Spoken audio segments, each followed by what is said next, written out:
여러분은 거지 나사로가 아브라함의 품에서 안식을 누린 진짜 이유를 아십니까? 단순히 가난하게 살았기 때문일까요? 이 비유에 담긴 원리를 이해하신다면 우리가 이 땅에서 어떻게 구원을 이뤄가야 하는지 그 본질을 보게 될 것입니다. 그 열쇠는 의외의 곳에 있습니다. 바로 헌대를 핥은 개의 말입니다. 성경에서 상 아래로 떨어지는 부스러기는 생명의 떡이 아닌 인간의 행위를 요구하는 율법이란 양식을 상징합니다. 그 율법으로 배불리려 했던 나사로는 결국 죄만 드러내는 헌대를 가진 채 사망의 자리에 있는 가난한 자였습니다. 우리 인간의 본질적 모습이죠. 그런데 이상한 장면이 나옵니다.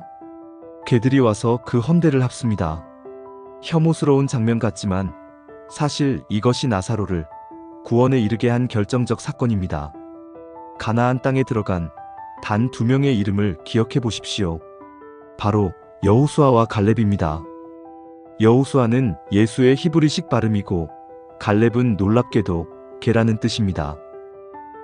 그들이 요단강을 건너 가나안에 들어간 것과 예수님이 우리를 안식으로 인도하기 위해서 십자가라는 죽음을 통과하신 것은 영적으로 같은 사건입니다.